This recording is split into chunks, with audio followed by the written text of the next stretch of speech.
Hi,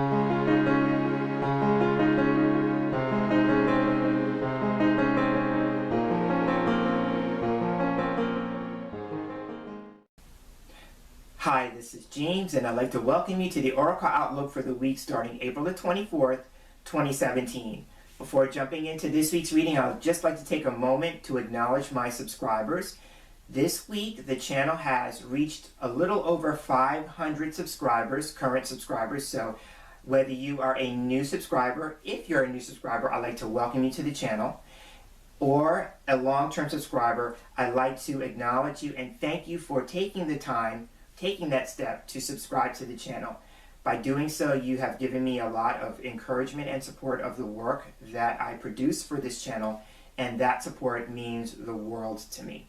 If you happen to be a person who hasn't subscribed to the channel, but you periodically come back to check out the videos, I also appreciate that support because views are just as important as subscribers. So I want to acknowledge whether you are a subscriber or a viewer, I want to thank you for your continued support and encouragement for what I do here on this channel. And so now that I've talked about what I do here on the channel, let's get right into this week's reading. So this week I'm going to be working with Kipper cards, and the deck that I'm going to be working with is going to be the Fin de Siècle Kipper cards. They are by Ciro Marchetti.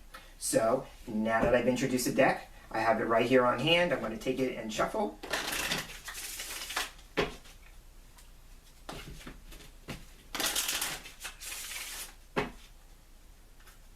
And I love how this deck shuffles. And so as I'm shuffling, the question or the intention for this week's reading is the same as it is for all my general readings. And I'm asking the question is, what do we need to know for the week ahead?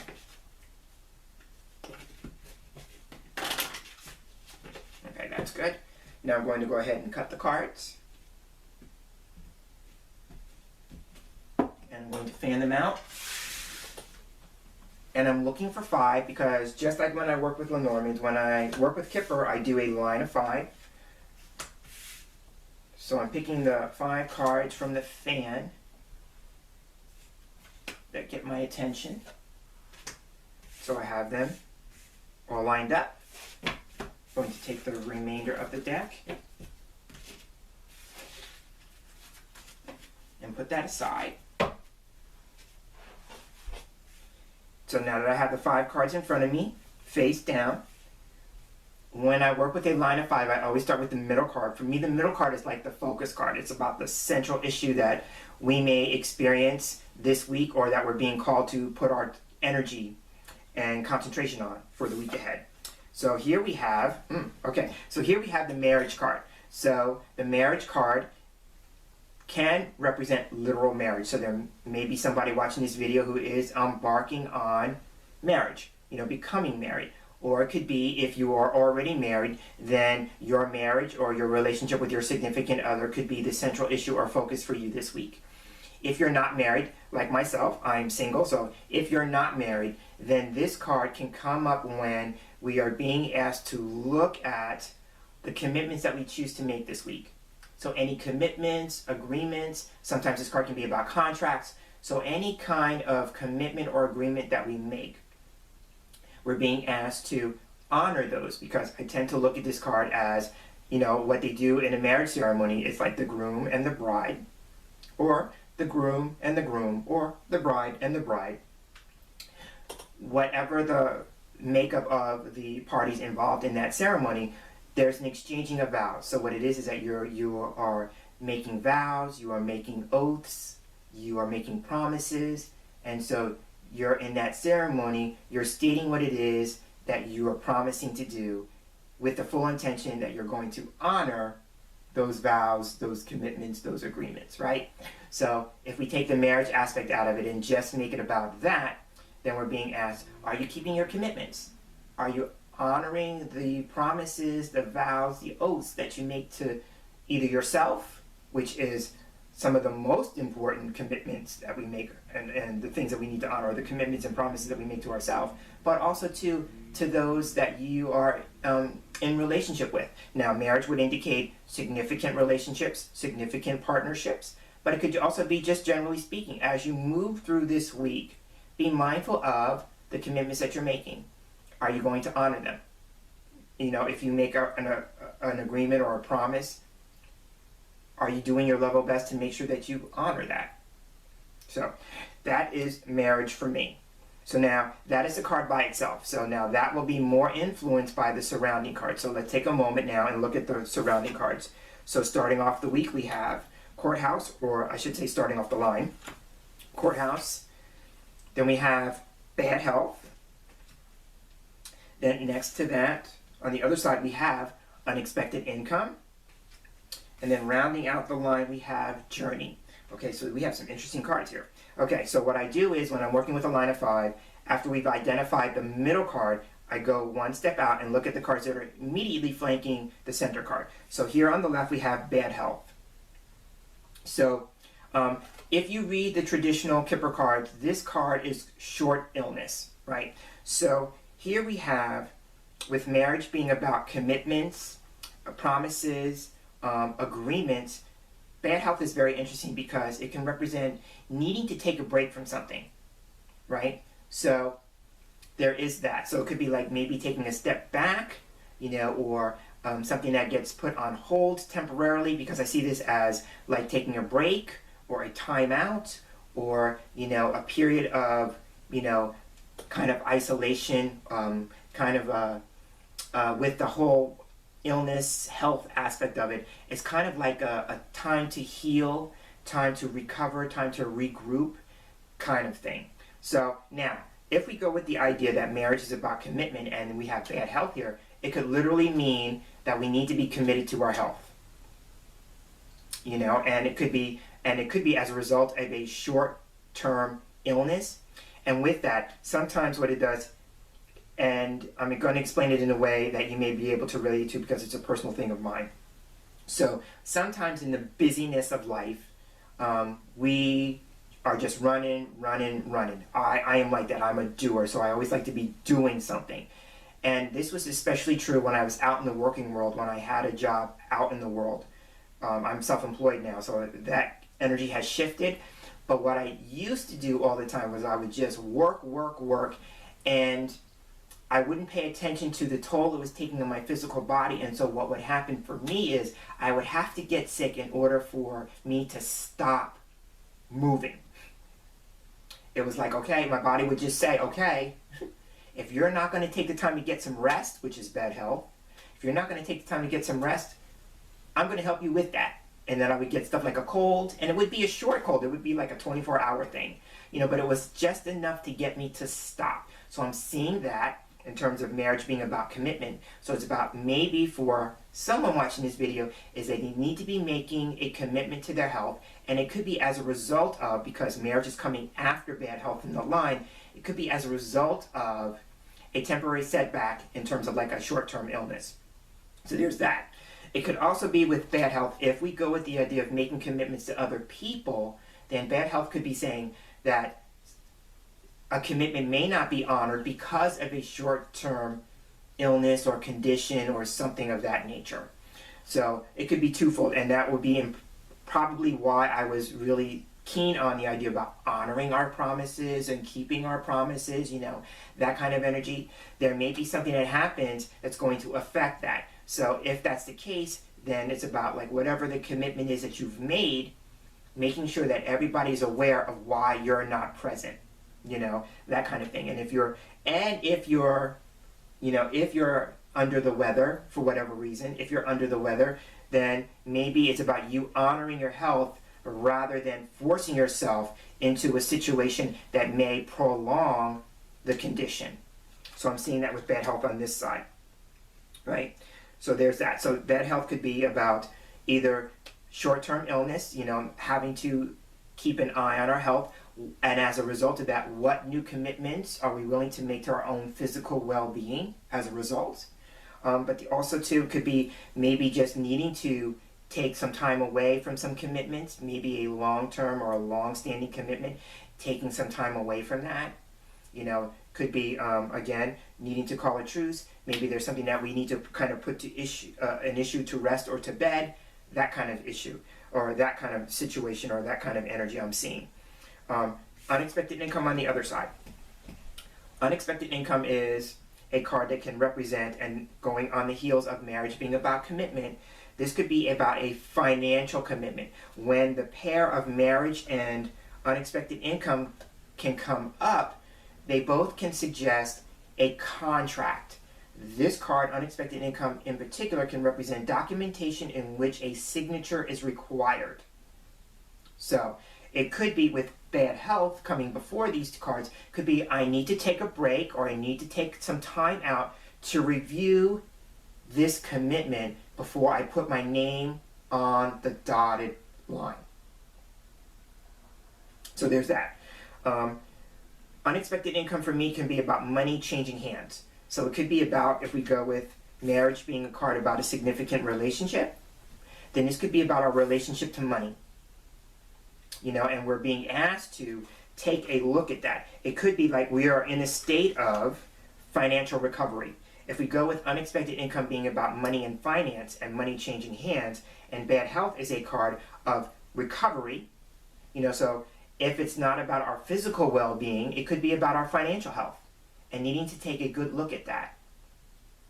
It's reminding me of something that I said a couple of weeks ago with the playing card reading that we had, because I'm just being flashed the Jack of Diamonds, and so that was the card that started off that reading. I'm seeing that card, and so I had talked about in that reading in particular two things that came up. It was about money and our physical well-being. I'm seeing the same thing here. So there could be a matter of some people watching this video, you are being asked to take a good look at your physical well-being, and as a result of that, what new commitments and what new agreements are you willing to make with yourself first about your physical well-being. And then for some people, it could also be about our financial well-being. We are being asked to take a look at our relationship with money and our commitments and agreements with other people that may be concerning finances. If there is a situation of a financial nature and you need to have that put into an agreement, make it an official agreement, and you have to sign it, then before your name goes on the dotted line, you're being encouraged to take a look at that to make sure that the agreement is in the best and highest good, in the best interest of everyone involved in that agreement. So that's unexpected income. So now the last thing I want to say about unexpected income, because this thought is just coming to me, unexpected income, if it's not about finances, it could just represent something happening or something coming into manifestation suddenly or unexpectedly, going with the word unexpected. So I'm seeing that as possibilities with these three cards. Now going to the card on the far left. And this is important in light of what I said about an agreement that may require a signature. So here we have courthouse. Courthouse is a card that can represent legal matters, right? And so the first thing I want to offer is, even though I'm talking about legal matters and contracts and signing on a dotted line, I am not a lawyer or a legal professional, so that is my professional disclaimer. But courthouse is a card that can represent legal matters needing attention. I also tend to look at this card as like the court of public opinion. So it could be, with bad health next to courthouse, could be we are maybe seeking to resolve a legal matter. If we go with the idea about bad health being about putting something to rest or to bed, could be that. So it could be, what legal steps can we take to make that happen if it is of a legal nature, about providing a resolution. It could also be with courthouse. The implication here is that sometimes things are brought to the courthouse, cases or matters, in which a decision needs to be made. So going with marriage being the card in the center as commitments and agreements and relationships, then courthouse could be about the idea about deciding about a commitment or agreement or making some sort of decision. Courthouse would imply that you would need to have either A, more information, or you would have to have the facts. I'm seeing this as the facts and evidence to make a well-informed choice or decision. With this, for me, the implication here is that you want to possibly be as neutral as you can I tend to look at courthouse as, a card that represents being neutral or impartial as much as you're able. Because this card is, we just make the decision based solely on the information that's being presented, the evidence that's being presented, and then we make a ruling, if you will, on that information. So it's not about really being personal. It's about just basing things on the information as it's been presented to you. So I'm seeing that with courthouse. So again, courthouse could represent resolving a legal matter, putting that to rest or to bed with bad health. Or it could be something having to do officially with a form of going with bad health. This just came to me. Like maybe if we go with the idea of physical well-being, a branch, an official branch of either law or government that deals with health-related type issues. I'm seeing it, so the image that I'm getting is like, for me being self-employed, I have to have my own health plan. So I'm seeing like the health marketplace. So there may be somebody who needs to get health coverage and needing to pursue that, and you need to make a serious commitment on getting that done. So I'm seeing that. In terms of finances, it could be, we are going to a lawyer or a legal firm about drawing up, a document or a contract or a financial agreement, having to do with money, going with unexpected income. So I'm seeing those as possibilities with courthouse. Now, on the other end of that, we have at the end of the line, we have journey. So journey is a card that can literally represent travel, right?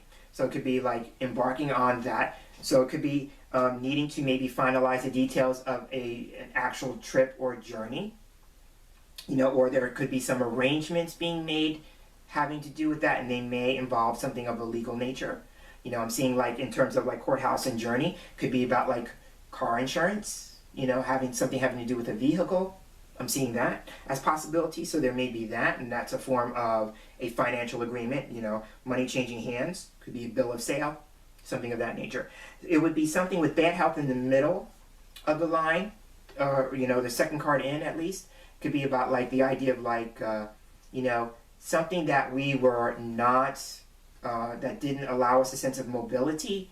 With journey at the end, we now are becoming mobile. We're now starting to see some movement. And that I said starting to see some movement. If it's not the literal, then this could be metaphorical about, seeing some movement, seeing some progression, seeing some advancement, some moving forward, if you will. I'm looking at the image, and I know this is not a Kipper type thing, but I'm looking at the train on the track, and so the idea about being on the right track kind of thing. So, or tracking something. If we go with unexpected income, because this thought just came to my mind. If we go with unexpected income being a card of like, sudden income, money coming in, or if we're looking at our relationship with money, one way to do that would be to start tracking it. Tracking the money that comes in and the money that goes out. And this way you'll get a better and clearer picture of what you might need to do to change your financial picture. That could be the first step one needs to take if they're in a process of financial recovery, working on their financial health. So whatever the situation is, journey at the end of the week talks about making some strides, some movement, some progression, seeing some advancement. But with that, all journeys start with a single step. So what is the one step you'd be willing to make if it's about your health and about changing that? What's the one step you could make if it's about financial health and financial recovery? What's the one step you can take now that would put you on the track, seeing some movement with that down the line?